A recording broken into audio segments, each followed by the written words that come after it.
they make France almost. So I have to retreat. Some players can say it's not efficient. Why not, you stupid bastard? And now I'm ready to chop everything. Like I have to spread all my religion with a Magnus city, which is kinda lame because best religious spread you can have from Moksha city, but well. You gotta do what you gotta do. My brave boys hold the line right across the river and having theological battles over there. What's your name? Ezekiel! Fuck you! Well, you can say you have to retreat, you have to bring some siege engines, and I'm like, Don't you know who I am? I'm the Juggernaut! so I just faced slammed that walls again and again. So I focused on a military strength and gold income. Hey, I've seen this one. This is a classic. Hello and welcome boys and girls. This time I'm playing Catherine de' Medici, Black Queen. This is one of my favorite leaders. I'd say it's second favorite leader after Queen Victoria. And why am I in love with this leader is because of its great spawn location. It's always plenty of rivers everywhere. Yeah, it's a green hills, but it's always a lot of stone, so stone circles is obviously the best choice. Usually you have no problems to settle 5 or more freshwater cities even on a highlands or 7 seas map. Nice military bonus from the turn 1 and it works for entire game. And of course the chateau, which is significantly buffed with a BBG mod. On top of that you start with a level 1 spy early in the game. It allows you to promote the spy to level 2 or maybe to promote it with the Terracotta army, so you can have plus 6 military strength early in the game for your coursers push. Or which even more important, you can control city-states in the late game with your level 3, level 2 spies easily. Not even level 4 Amani can stand against Catherine's spies. I don't want to say it's a bad bonus, but it's not very important as for me, because maybe I'm not a wonder builder guy, but extra 20% for wonders is kinda cool as well, why not? And of course, all favorites, guards. These guys so strong and so useful, they make France almost. And of course, if you are on the same continent with a France, be prepared for that guy. They're like robots, they are so strong you can't scratch them, and you'll see how strong they are in this specific game. I'm playing quite popular French build, and it's a double French build because all French players, and I've seen a lot of their games, they're playing this build constantly. You open with 3 campuses. I was wondering why it's always 3 campuses when you need only 2 to get a district discount. Well, that's easy. It's easy to get more discounts with a 3 campus opening, and on top of that, those campuses, first 3 campuses you build with your first 3 cities, they are super cheap. So why don't you build 3 cheap districts early game? So I'm acting according to game plan. I got second city nearby the Paris, bought out tile with the forest, I had to open mining as well, and placed campus over there right next to the geothermal source. You can of course say, why don't you chop that? And I have to replay once again. It is not efficient to chop early in the game. It is not efficient to delay your cheap districts to chop something, because chops are not free. You spend builder charge on that. And keep in mind, you don't have to finish that districts immediately. You can replace them and the price is fixed. So I've replaced district, price is fixed. I don't know, it's a normal speed, so it's hard to say, but on an online speed, it's about 30 to 34 production per district, maybe even less.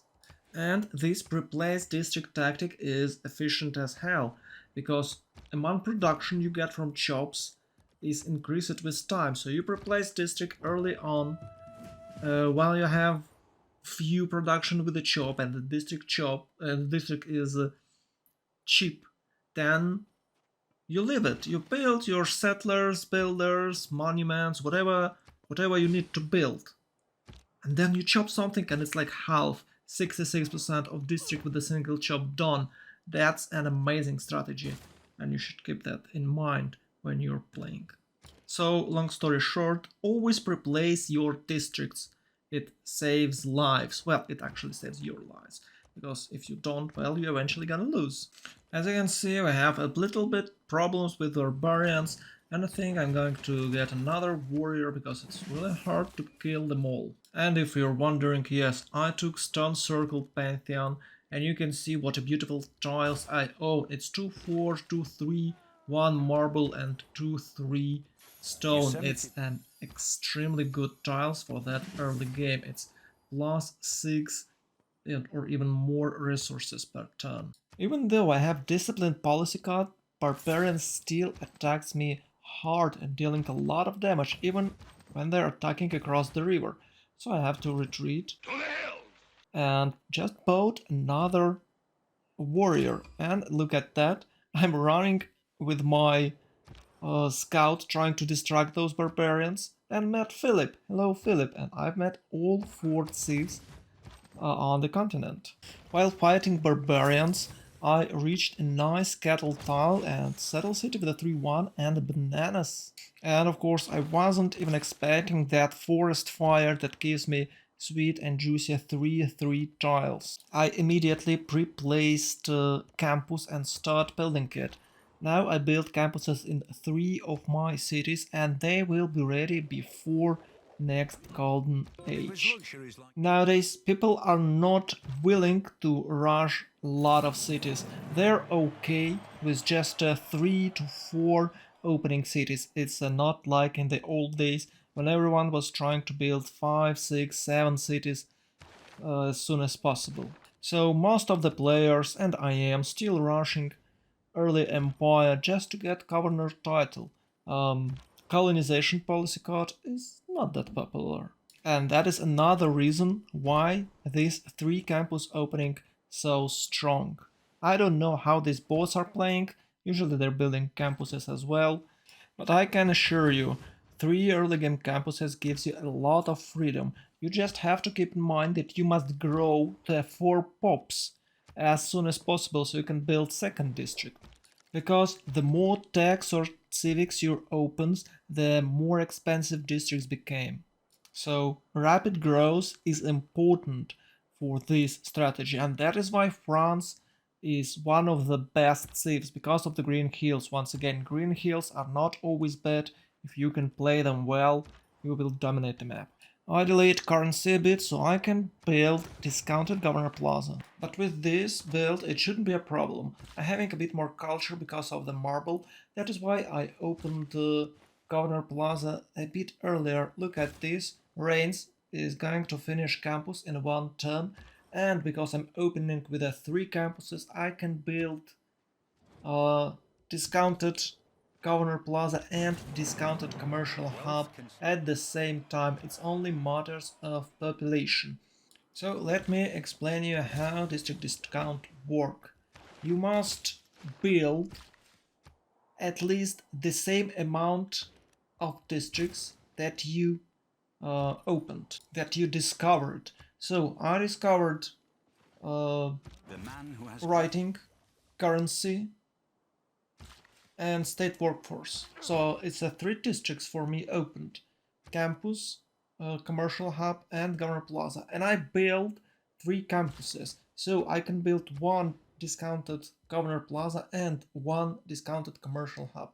And on top of that, because I have 5 districts after, it's way easier for me to get second district discounted, and maybe even third one. I haven't planned for that, but I'm sure that you can get third one somehow.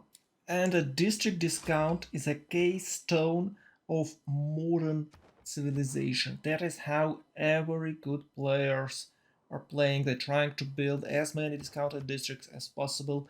Sometimes you can even see a diverse build when you build every single district you open. Like you open barracks, you build red districts, you open culture, you build purple districts, that's awesome. But I'm not playing this build, I will playing more conservative Magnus Internals popular build order. I of course opened with Moksha, and I don't think it's a big mistake. Some players can say it's not efficient Why not, you stupid bastard? because you like to have Magnus 3 as soon as possible, but with Moksha you get more culture and get more governor titles. So I think it's basically equals. If you don't have extra early game trade route like with your civ abilities or with a great merchant, sometimes you can get Zhang Yang early, very early in the game, especially if it's first great merchant. So if you don't have extra trade routes, I don't think it's reasonable to rush Magnus 3. You can still open with Moksha and get Magnus 3 anyway. Because you'll get 5 governor titles and even 6 governor titles with this build order. Because when you open with the campuses, you're rushing toward recorded history civic, which grants you extra governor title. So while you opening that civic, you already should have 5 governor titles. Another feature of this build order is rushing government. And you must have plenty of culture to rush tier 1 government, because you want to build Ancestral Hall. That is another reason why I'm not rushing extra cities, because it doesn't really matters. Usually with this build, you starting build or maybe even chop extra settlers after you finish golden districts.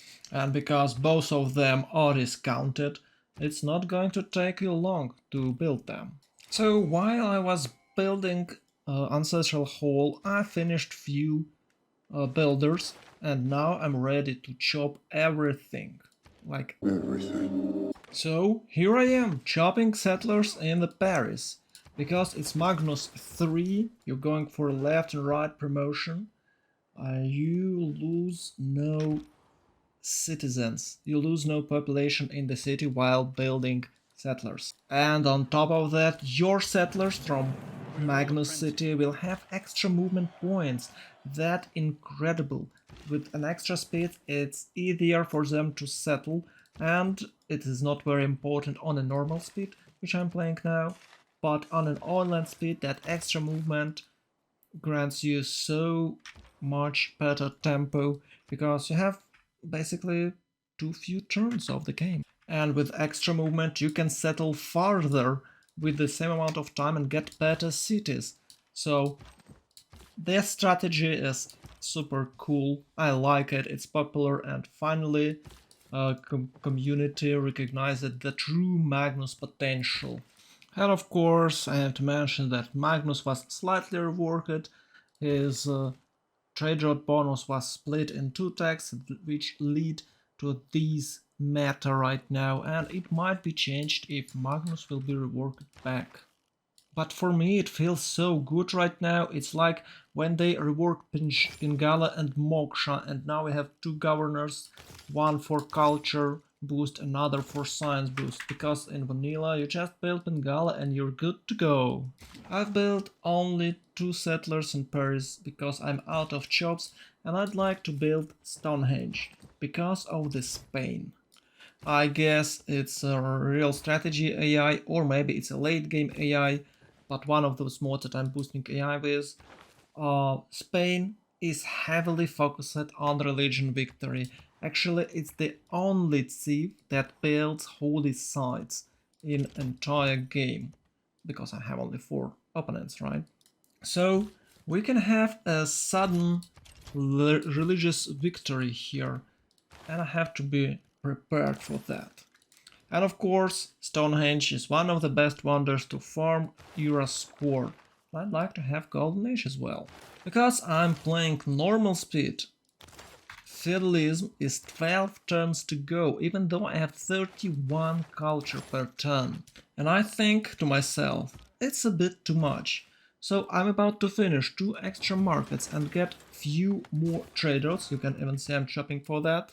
And after, I think I'll add few more builders to build 6 farms. Usually, you don't do this. Eventually, in most games, you just go and capture a city-state. Or you just hardlock it, because who cares about farms? But here, waiting 11 more turns, it looks a bit too much for me. That is why, well, we'll have few more farms. Can you So I imagine finished Stonehenge in no time thanks to the Chops and Magnus in the city. And we can find the religion. Of course I go for a wonderful religion, because I don't have any other holy site, so I need extra faith income, and sacred places is quite good belief, I believe. Extra science, culture, faith, and even gold. Why wouldn't you take that? And I found religion right on time. Look at this Spanish bastard. He already sneaking his missionaries in our land and in the land of Holy Roman Empire. So we have to stop him. Right here, right now. I was forced to declare war on Spain to just condemn those heretics. And if you're not aware, I remind you that we had bravery? update for a religious victory, and when you condemn those guys, you're actually not lowering religious pressure. So in vanilla or before that update, you could just condemn them later, it's not a big deal. But now you have to condemn them as soon as they appear on your borders. Because once they spread their religion, there is no other option than use your own inquisitors to clear it. And as you might guess, I don't have that many faith income per turn, it's only about 20 faith per turn for me. So religious war are on the horizon, and will take active part in it. Stay tuned. So I'm about to reach FIO. I'm building few extra builders to perform a builder's wave. It's a common strategy that all players using, and I don't know are you aware or not, but I believe in the 6 years of gaming you probably can't know what does this mean, but if you're not, I still tell you, you build builders with a policy cut and you open feudalism, and you finish those builders, the last turn of those builders with extra 2 charges. So you save like about 10-15 production. It's a bit, but it's still counting. And the problem with the FIO and the farms is you don't really want to build farms with a 3 charge builders, because you're so close to a 5 charge builders. And most people think, and I agree with them, it's easier for you to just hardlock FIO. If you can capture city-state with the 6 farms, with the 5 farms, okay, you can build another one. But in most cases, no one boosts FIO purposely. That is why it looks very weird for me, and I'm building extra 2 builders to get more farms and to boost FIO. I've never done this, and it looks like a bit lame, but still it's saved like 4 turns. That's cool. Finally opened FIO, got finished my builders, and of course I'm using National Philosophy, Serfdom and Urban Planning policy cards with a classical Republic government type. As you might guess, I took Oligarchy Legacy policy card to have +4 with my melee units.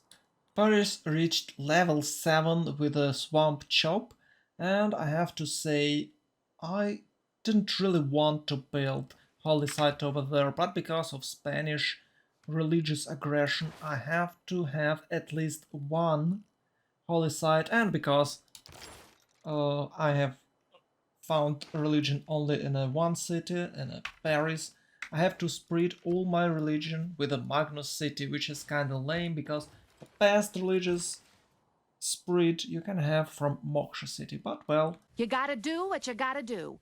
I have to confess I'm not building any discounted theatrical squares, because in the 4th and 5th and 6th city I'm just building commercial hubs, so I would have more trade routes and more boost for cities.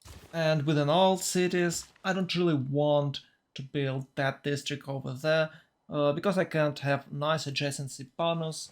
So I'm focusing on discounted industrial zones, which allows me to build more units later in the game. I'm still producing builders even though I have a lot of them right now on the map, but you must build at least 2 5-charge builders with each city, so you can chop and you can improve those chopped tiles. And the main strategy is you chop, chop, chop, chop, then improve, improve, improve, improve. It gives you better tempo. The chop improve tactic is also cool, but it's not worth it, especially on a normal speed or even on the marathon speed. Also, you might notice I'm rushing castles. I want to pre-build few horsemen and get coursers, so I can maybe attack someone. Usually, castle timing is so strong for France that every single game you have to face +6 coursers rate. They can take your city, but their main goal is to just pillage your tiles, get more resources, get more science culture by pillaging campuses and other districts. It is really strong and devastating move, and that's another plus, and that's another reason why I in love in France. Well, actually, I'm in love in Catherine Blackquin, I don't want to say I'm lacking gold, but I wasn't sure how much gold do I need to upgrade few coursers. So I delayed them so I can reach mercenaries and use professional army policy card, which halves promotion costs. To my surprise, it's only 105 gold. I thought maybe I can do a grand chevauche against England, unlike it was in real history. But I'm already in war with Spain, and Spain behind those unpenetratable mountains. It's a very tiny pass over there with one tile choke. So I don't want to have war with Spain and war with England at the same time while I'm limited with the resources and units. And as you might guess, the biggest problem for me is lack of horses. I got only one horses deposit in my entire empire, and that's a joke. So right now I'm just focused on condemning those heretics, launching Inquisition to reach Golden Age, and of course to have some Inquisitors after. And notice it tiny little detail. Those cities, Leeds and Bradford, are not very loyal. So maybe, just maybe, with an era shift in a few turns, I can take those cities without even declaring war. Turn 97 I finally opened Niter. And I was quite surprised. There's a lot of deposits on the entire map, and I have two right next to Paris and another two to the east from Paris. That gave me a great idea to build guards because they consume niter, and I can build musketmans, I can build warriors, and then upgrade, and will have massive guards army, and that is the perfect unit to fight bots. So I immediately took a colonization policy card and started to build new city. That will give me extra 4 niter per turn. That's awesome. Meanwhile, I made a peace with Spain because, like, oh, I killed all your missioners, you don't have any. We can have peace now, I saw. And he's like, hold my beer. And it's just a tip of an iceberg. It's only 3 right now on the screen, but there will be more. And there's a lot of them. And I'm limited with face. Keep in mind, I have only 1 holy site and 1 wonder that gives me some face per turn. So I have to fight Spain carefully, and I have to say Spain is religious civ, and you know what religious civ does. They built that wonder I can't remember, but it gives extra 5 religious strength to your unit, and because it's Spain, it has extra 5 religious strengths to all units against civs with other religions. So right now I'm going to face plus 10 missionaries against my inquisitors. It's almost impossible to kill them. They're really tough. Usually you can double shot them, but against Spain it's a triple or quadra shot. It's terrible. So as I was saying, look at this. 1, 2, 3, 4, 5, 6, and 8 missionaries right on my territory or near my borders, and all of them are trying to convert me. And I have to say, if I fail, Spain will win. Because I believe he will sail or he's sailing to Germany across the sea with his apostles or other missionaries, and as I know, Germany is already converted. Turn 105, Bradford finally revolted, and it immediately attacked my peaceful forces. We have to fight those beasts. We have no other choice, no other options. Bradford must be France. But because I was a bit lazy, I don't have a general, and it appears you don't have diplomatic vision battles against revolted free city-states. Somehow I got Marco Polo and I believe a second merchant with an extra trade route, so I have plenty of extra trade routes, and of course all my cities have its own personal trade route to Paris. Another problem I have to think about is capturing cities with Catholicism. It is a common mistake when you're capturing cities of your neighbor religion that you might have way too many of that cities and you will be technically converted even though your core cities are Protestant, as I have right now. You might take too much Catholic cities and you lose. Like, poof, you're gone. So I can't just rapidly advance. That is why maybe it's one of the good reasons why I haven't attacked England in the first place. You have to convert that cities first, or at least when you're taking it, you must have Inquisitor to clear that phase. That's kinda annoying. While I was fighting free cities, Spain sent even more and more missionaries and even apostles right now. My brave boys hold the line right across the river and having theological battles over there. What's your name? Ezekiel! Fuck you! Well, at least that is how I think theological battles looked like in the past. Conquering free cities is not an easy task. It appears without Diplovision in general you can't take cities that easily with a brutal force. Luckily, I had enough loyalty pressure and Newcastle Napolitane freely joined France. Cheers. Both of those cities located near natural wonder, so I think it's fine to build holy sites there.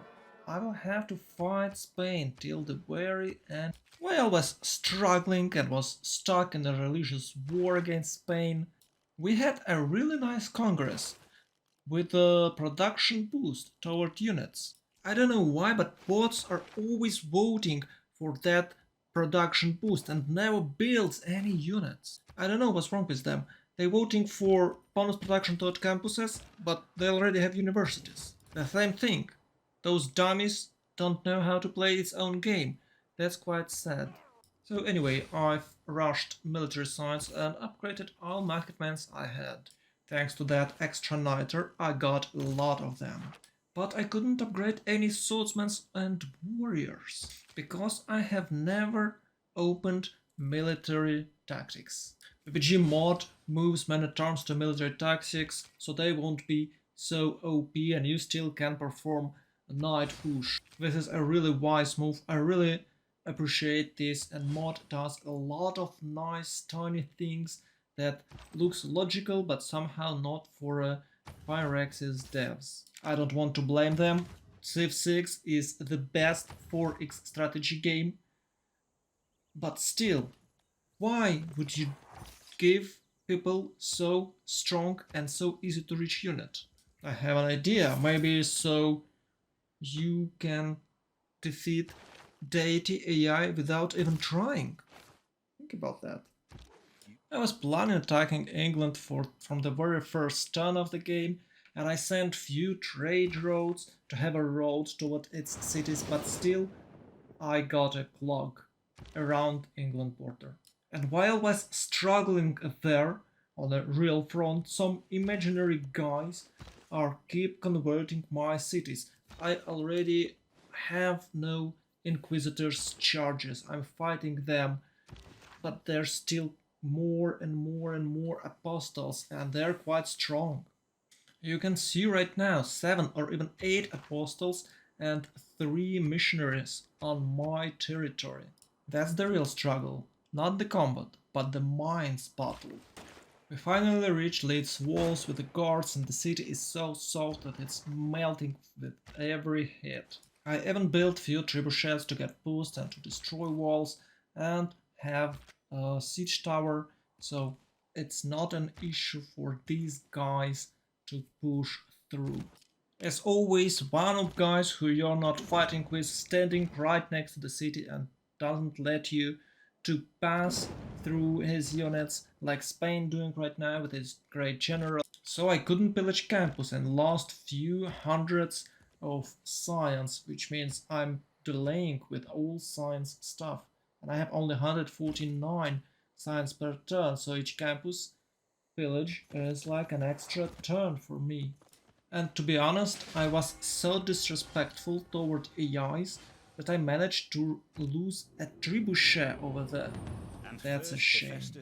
Finally an airshift, and even though I got guards, I still managed to reach Dark Age. That's incredible because now I can use Violet Valor policy card, which gives extra 5 combat strength to a guards. I can use Oligarchic Legacy policy card, which most likely AI never heard of, which gives extra 4. And as always, I forgot about War of the Religion policy card, which gives extra 5 combat strength to all unit when you're fighting other religion. But even without policy card, they are still extremely strong. They have what? Plus 3 because they're unique unit, plus 4 Oligarchic Legacy, plus 5 Violet Valor, and plus 5 on a continent, which gives them plus 17 military strength without general. And with the general it's extra 5. And another cool thing about France that you have Chateau, that gives you enormous amount of culture, and combined with the 2 Pen-Persian Voice Golden Ages, you most likely can reach nationalism by the guards' timings. That is crucial tech, because nationalism gives you extra 50% bonus policy cut toward guards, blah blah blah, but on top of that you can form corps, and court guards are something. They're stronger than tanks, they're basically robots, and you can wipe out your neighbor. 1 or maybe 2, it depends on the continent split. I finally remembered of War of the Religion policy card, and now it's extra 4 for guards. England can say thank you very much for Spain that converted it. I could advance rapidly through English territory, but as I was saying, England is converted to Catholicism. And I was planning to just convert it with Inquisitors, I just got few more of them, but I wasn't expected what happened next. And all of you guys who are waiting for Nobody Expects the Spanish Inquisition meme, you won't see it. No, I just skip it. It's too lame to use it right now, it's too obvious, it won't be funny. So because of that threat, I decided, screw you, Philip. I just declare war and will condemn all your apostles right here and right now, because I just can't keep up with this. This religious pressure is too damn high, and I have easy solution how to clear all my lands for those Catholic dogs. Finally, with a few burned guys, I can advance and attack London. I have to admit, something wonderful happened with the mod, and I know what, it was fixed or a bit reworked. I mean, late game AI mod, and we finally have acceptable loyalty. Even though those cities are revolting, I still can control them, and they have like -7, -15 loyalty that you can handle. It's not -37, that's okay. And of course, if the city located right next to its capital and capital has double loyalty pressure, you know it is really hard to hold it. But the city with an oracle, Leeds, is quite okay. I placed Victor there and the city is not having any loyalty problems. I formed course and was ready to celebrate is a victory, but you know what? England got ironclads, and on top of that, he built Renaissance walls. No one in a multiplayer builds Renaissance walls. They are so expensive that you just can't finish them before your city falls. But AIs build them easily, so I just can't take city right now. Look at that damage. It's 2, 7. What the hell? It is like no damage at all, and it's guards with plus billion damage and a general and other good stuff you can add to them. Well, you can say you have to retreat, you have to bring some siege engines, and I'm like, Don't you know who I am? I'm the Juggernaut! so I just face slammed that walls again and again till the city falls. To be honest, I finally got a level 2 spy that turn, so my guys got extra plus 6 military strength. I don't know, doesn't have spy, so it might be even plus 9. But the damage is real and you can feel it, like it's 88 city defense with the Renaissance walls and it's still melting. Next turn I just finished the job and can move on. The rest of England is an easy case. I of course can't take Sheffield, but I can make a peace. And to achieve a domination victory you only have to control all capitals. So I don't even need, or I don't even have to take Sheffield, so I don't care about it. We're moving south, boys. Look at that sweet damage they do. It's like 84 city defense, Renaissance walls, blah blah blah. They just melt that city defense. As you might guess, I really like that phrase, melting. Maybe I like melting. While I was pushing through English territory, we finally reached the point where you have to build cuirassiers. I was preparing for tank and artillery push and was building trebuchets and bombarders, and now it's a cuirassiers time. You don't really need a lot of them, like 2-3 cores is more than enough to fight AIs. But you'll need a lot of gold to upgrade artillery and tanks at the same turn. So I focused on military strength and gold income. Hey, I've seen this one. This is a classic. We reached Spain territories in a 20 long minutes. Well, I have to say I raised a couple of cities by doing so, but still, it's not that far, and it took me so long. It was not a very hard task to do. With guards, everything is easier. Spain was not that military advanced as England, didn't have that ironclads or anything else, just regular units, a few of them. He got few line infantries and cuirassiers. He spent all his powers to convert me and he failed. So now it's a payback time.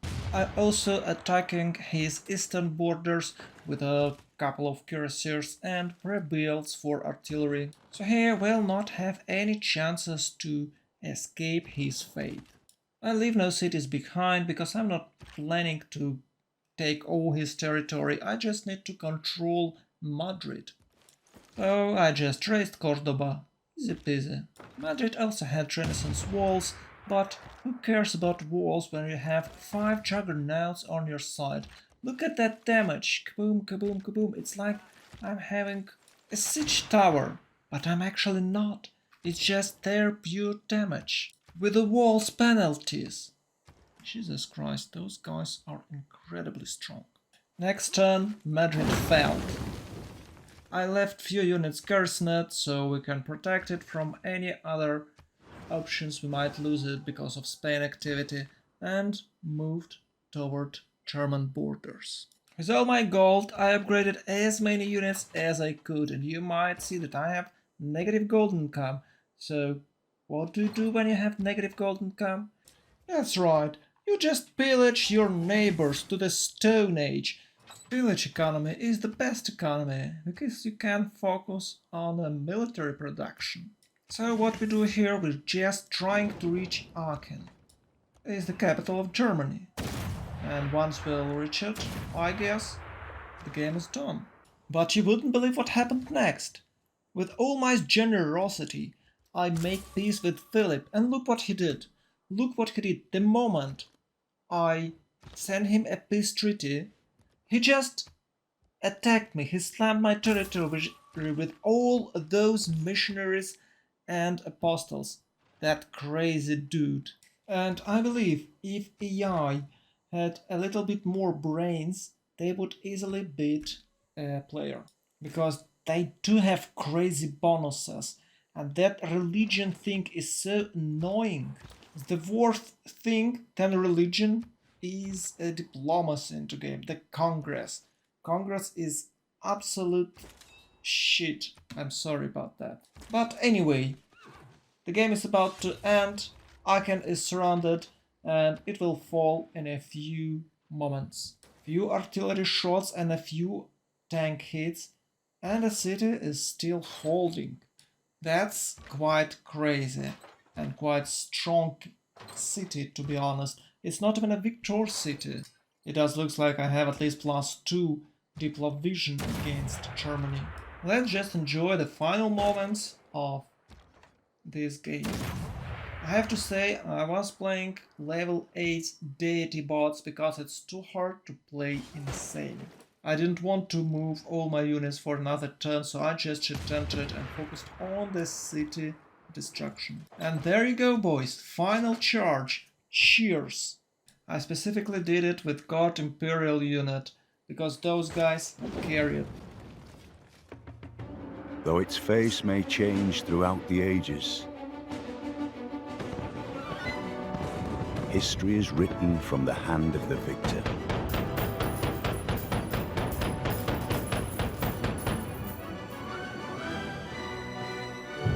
By your actions this day, you ensure our people a glorious tomorrow. Thanks a lot for watching, hope you enjoyed the video and the memes. Don't forget to like it and write a comment below. Do you like Catherine de' Medici as I do? Or maybe you can share your favorite civs. Don't forget to subscribe and click all required buttons to get announcements. I will be grateful if you press that share button below the video and share it with your friends. These actions will help video and channel to grow. As always, I'm sending you positive vibes, much love, and see you soon.